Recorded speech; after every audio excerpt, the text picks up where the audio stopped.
بسم الله الرحمن الرحیم. ملګرو د نن ویډیو چې پاکستان کله جوړ شو او پاکستان د کوم ابتدایي مسلې مخې ته راغلي وي او بیا حکومت د هغې مسلو د حل کولو لپاره چې کوم کوشش کړی نو حکومت تر کومه حده پورې کامیاب شوی او تر کومه پورې ناکامه پاتې شوی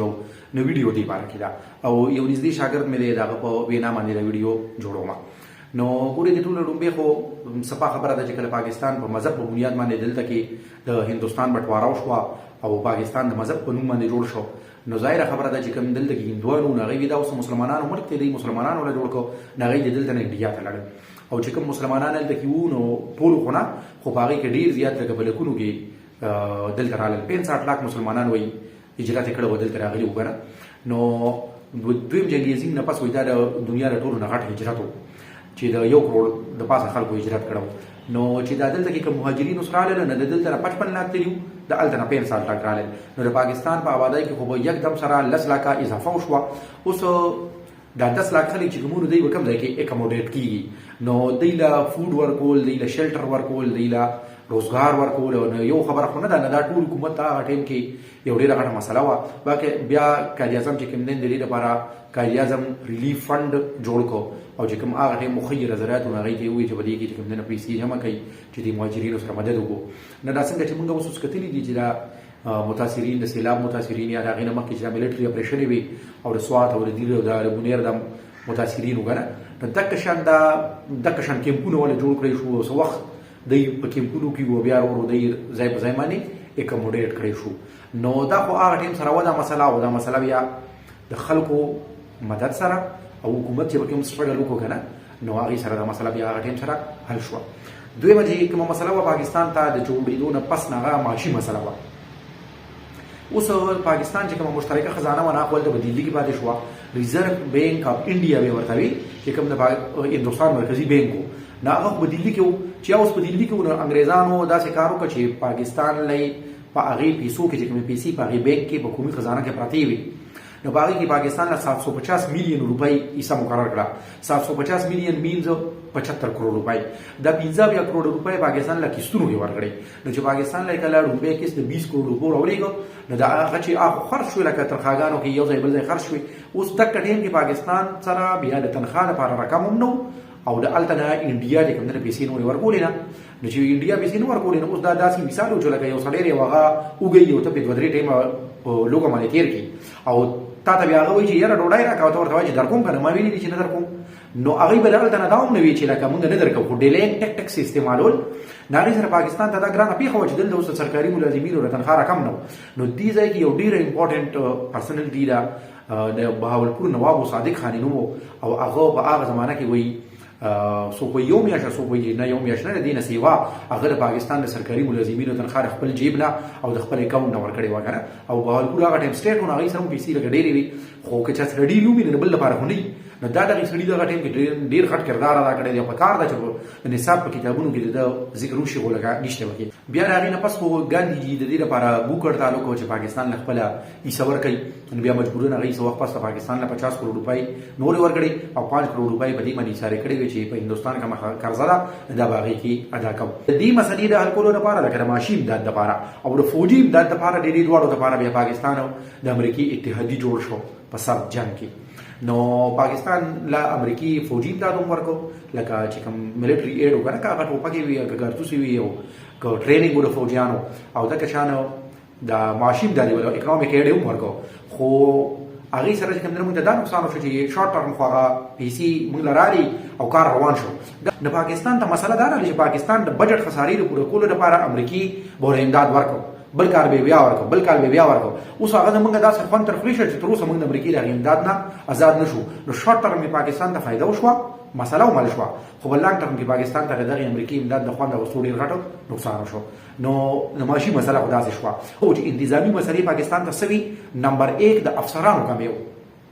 د افسرانو کمې ولې راغې نو هغه داسې وه چې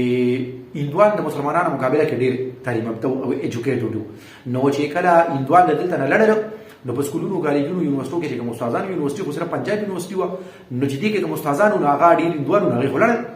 که په پولیس او په فوج کې افسران نو هغه هندوان نو هغې ولاړل اوس چې دا دقه ویکنډ پوسټ لري افسرانو پاتې شو نو دلته کې بهر چا نه پوره کېږي نو بس سبیتو کوي چې کوم نه بیا داسې کار وکړو به ترتیب به وخته چې میجران کرنلان کړل او کرنلان برګډیران کړل د کشر پولیس کې کوم نه پروموشن به ټیم ورکړي نو په دې طریقه باندې افسران محکمې پوره کو انتظامی مسلو کې دویمه مسله ور سره دا مو چې کراچۍ د ملک د حکومت جوړ کو تاسو ته دا معلومه چې کراچۍ ټوله ترقی چې ده نه د پاکستان د آزادۍ نه پستا نه هغه ټیم دا چې کوم نه وای دا چې بس یو کسبه ونده کې وا چې ماهیګیر وو کې اوسېدل سمندر کې به مې نیول نو د سند حکومتو تر هغه هدا پورې یو خارو خو ډیر یو کمزور خارو نو چې کله دا د ملک د حکومت جوړ شنه وای د سرکاري دفاترو لپاره په دې کې اماراتو ناکافیو نو دا هغه وجه نه د فوج په بیرکونو کې وای کوم نه دا افیسز جوړ کړل او کاریا ټیم سره وشړو خو بیا خو کراچۍ ته کېوړو او بیا څه وخت پس هغه ډیر خلک اکموډیټ هم کړل خدي سره چې کوم نه او کشمیر جنگ او پاکستان په اگست کې جوړ شو په اکتوبر کې 27 اکتوبر باندې انډیا په کشمیر باندې حمله وکړه نو د کشمیر جنگ یو لوی مسله وا غټه مسله و چې انټرنیشنل وار کې جوړ شو خو هغه بیا موږ ته پته راځي اقوام متحده یو کال پس جنگ بندي وکړه جنگ بندي لاین راخو لاین اف کنټرول او دا یو چې د کشمیر مسله به کشمیریانو په خوا باندې په ریفرندم باندې کیږي نو د کشمیر مسله خو لا تر اوسه پورې حل نشو خدا له چې هغه جنگ چې کومه هغه ټیم سره ودرېد د جنگ بندای په لار باندې او کشمیر چې کومه ناغه چې کوم اوس پاکستان سره دی پاکستان شو چې کوم انډیا سره دی ناغه انډیا شو او دې سره بیا د وبو مسله ده بل نو چې 1 اپریل 1948 باندې انډیا د پاکستان وببن کړی راغ سیندونو کوم چې انډیا نه پاکستان ته راغیو نو چې داغه وبې کله بند کړی نه بیا داسې کارو شو چې پنجاب کې ډیر زیات فصلونه راغلي وجه خراب شو نو پاکستان بیا هغه ټیم په ارجنټ بنیادونو باندې یو مالته کې ویزټ وکړو حکومت هغه سره ملاقات وکړ هغه ورته چې کوم نه سو باندې وکړي چې دا مونږ داسې بند وکړي او بیا باندې بند خو بیا هم دا یاره په پاکستان سره وا نو د دې مسلې د پرمننت حل کولو ضرورت خو کړه نو بیا په 1960 کې هغه سنتاس معاهده چې کوم دا نو ورلد بانک په سالیسای کې هغه د دوړو ملکونو مینس کې حل شو او درې هغه سندونه کوم چې پاکستان پیسه کې ورسېدل د دې او بابا انډیا چارونه باندې نو دا مسله به 1960 کې حل شو دې سره چې پاکستان حکومت په خپل د خپل غلطۍ د وجې نه په پاکستان کې په قومي او لساني بنیادونو باندې تقسیم بنیاد کې خود او هغه صرف د آزادۍ نه یو هفته بعد په 14 اگست او 15 اگست باندې پاکستان جوړ شو او په 22 اگست باندې یو هفته پسو د پاکستان حکومت گورنر جنرال قائد اعظم د پښتونخوا الیکټډ ګورنمنت د ډاکټر خان صاحب حکومت چې کوم نه کور ته ولېګو او باندې دا وکړه ویلي چې کوم نه پاکستان سره لایل نه دي پاکستان وفادار نه دي نو پته نشته چې دوی په یو هفته کې څنګه دنه دا فیصله وکړه او دوی معلوم کړل چې دا پاکستان وفادار دی او بیا د هغې نه پسو